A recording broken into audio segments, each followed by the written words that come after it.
Hi everybody, this is Stacy over at Four Legs Pets. This video is for our obedience class orientation.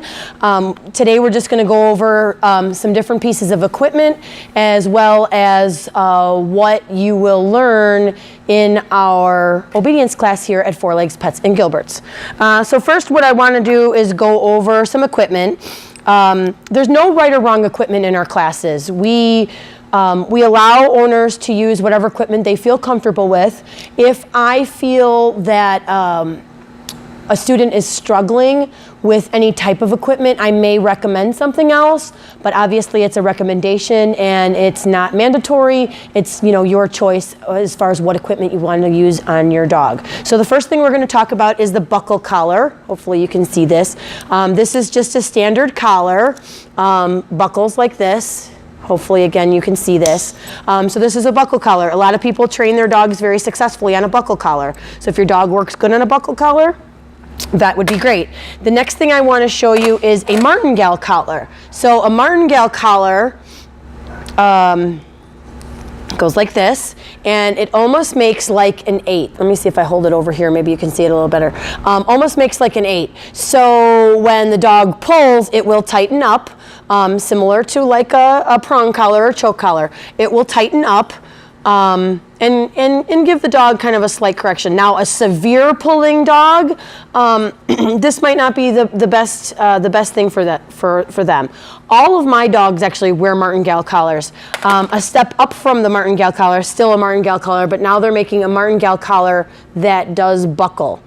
So it's got a side buckle, still the martingale. Again, all my dogs wear martingale collars all the time. The thing that I like about the martingale collar is if you have a dog that sometimes will back out of its collar, put the brakes on and back out, they're less likely to be able to back out of a martingale collar versus the buckle collar. So I love the martingale collars, and like I said, all my dogs use them.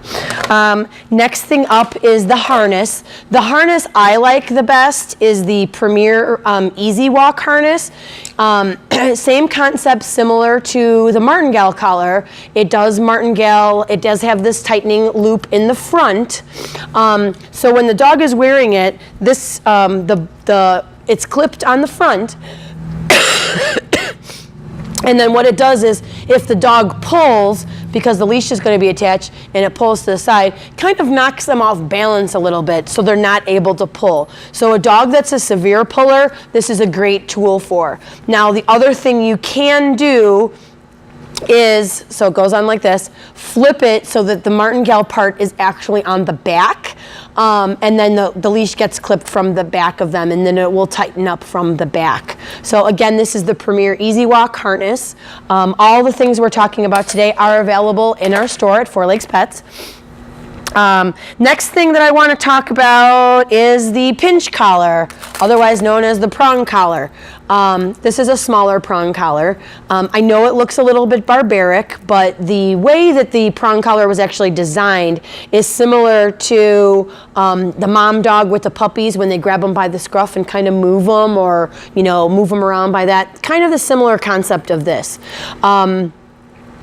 They do look a little bit barbaric. I can assure you that if you get a good one, these are the Hermspringer brands. They're not sharp, so they will not cut into your dog. Now, sized appropriately and used appropriately, this is a very effective tool. Not necessarily for every dog. It's definitely something, obviously, that the owner has to be on board with, as well as the dog. So I do recommend this for safety reasons, for safety of the handler or safety of the dog. So if you have a dog that's really not listening, or a strong dog that pulls a lot, the prong collar, I'll show you a little bit bigger one, might be easier to see. The prong collar might be your equipment of choice. I also do recommend, I don't have one on here, I do have one down here. I do recommend, if you're going to use the prong collar, that you put a carabiner. This is just a standard carabiner that you can get at a store. And I would hook the carabiner to the dead ring, which is the round ring. So the carabiner gets hooked to that. And then the carabiner will also get hooked to the regular collar. That way, if the prong collar malfunctions at all, And let's say you don't hook the prongs on correctly and the collar comes apart, you are still going to be attached to your dog by the buckle collar. So again, for safety reasons, I always recommend that we use a carabiner along with a prong collar and the regular collar. The prong collar, again, appropriately sized. We want this to be close up by the ear set, not hanging down by the bottom of the neck or the bottom of the throat, but actually hanging up by the ear set. You should be able to get like 1, 2, maybe 3 fingers in there of space. That way you know that the collar is not too tight or too loose. If it's hanging off your dog, it's too loose. So the prong collar, we use to basically give information. So if I need to communicate with my dog, I can tighten up on the leash a little bit. My dog then kind of looks at me, and then I can tell them what I want for them to know. So that is the prong collar. The other collar, which don't really get used very much, although I do see a few people on, this is a choke collar. So its collar goes through the ring like this. Again, these aren't really used very much anymore, but there is a few people that do use them. So again, there is a right and a wrong way to put it on. So to put it on, you want to make sure that it looks like a P. I don't know if you can see that, like a P for puppy as you're putting it over the head. One way, it will give a little bit of a release. If you put it on the opposite way, it doesn't release as good. So it's very important that if you do decide to use a choke collar, that you use it appropriately. Let's talk about leashes. This is a standard 6-foot leash. My preference is leather over nylon. This is a nylon one, 6-foot leash. In our classes, I do not allow retractable leashes. They are very dangerous. I've actually had a couple stories that I can tell you.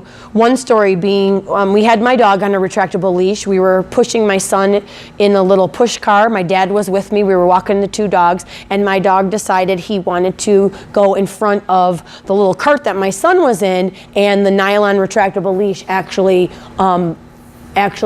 hit my son's neck and burned him and sliced him a little bit. So he was bleeding a little bit.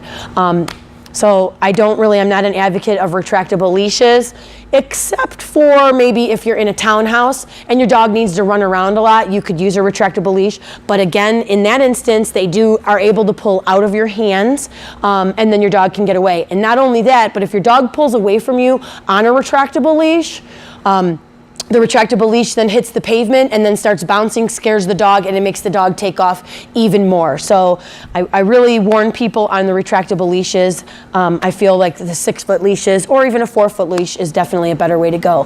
The other thing is a long line. We have these available in class. You don't necessarily have to use them. One of the things that it is good for is for working on recall work. If you are home by yourself and you don't have anybody to kind of help you with the recall work, a long line is a very good piece of equipment to actually have. Again, we carry these in the store. So that's about it on equipment. The next thing that I want to talk about is in our classes what you will learn. So what you'll learn in our classes, we will learn to heel our dogs on a loose leash. In the beginner class, might not be as loose as we'd like. Intermediate class would be more of a loose leash. So we want our dogs to heel, which means our dog walks right by our side and doesn't go pulling off in one direction or the other, lag behind us, forge ahead of us, that kind of thing. So heeling with a loose leash is one of the things that we will learn in class. We are going to learn how to sit. We're going to learn how to stay. We are going to learn how to come when called, which is also called recall. We are going to learn leave it. We are going to learn watch me, and we are going to learn place. So speaking of place, one of the things that we use in class is this cot. So it is an elevated cot. We use these for the place command. We have them available here in class. I like the place cot because it develops a boundary for the dog. Once the dog learns place, it knows to step up on the place and it stays on the place until we give it its release command in order for it to come off. So We order these in our store. We only carry a select few. These are available. This is a 30 by 30. We have different sizes. We have 40 by 40, 40 by 30, or yeah, 40 by 30, 30 by 30, 20 by 20, a bunch of different sizes. And they come in many shapes and sizes and colors. So if you are interested in a place cot, you'll definitely want to get your order in. They usually take us about 2 weeks to get them, but definitely a great piece of equipment to have at home. One of the benefits of learning place is if you have multiple dogs and the dogs are all in the house acting very crazy, you can put them in place. Place is the area where they're going to calm down. And just it's a place where they kind of chill. I call it like the chill pad. The other thing that place is really good for is if you have a dog that barks at the door when the doorbell rings. Mailman comes, pizza man comes, whatever. Dog charges the door, barks at the door. When the doorbell rings, you send your dog to place. Your dog stays on place till your guest or whoever actually come in the house, or your delivery person delivers and then leaves. Once the people come in the house, then you can release your dog off of place and they get to greet your guests in a much more calm manner. So those are the kind of things that you'll learn in our obedience classes. Our obedience classes are 6 weeks. The other thing too, we have just started doing for people that are busy or end up sick or just have something else to do on class night. You don't have to worry about missing class. We have just started a private Facebook group for everybody that is enrolled in our class. You are able to join our Facebook group. We approve you. And what we'll do is we're going to put videos out there of what we learned in class that week so that if you do have to miss a class for some reason, you won't miss anything and you can still follow along with the homework sheets that we have as well as the videos.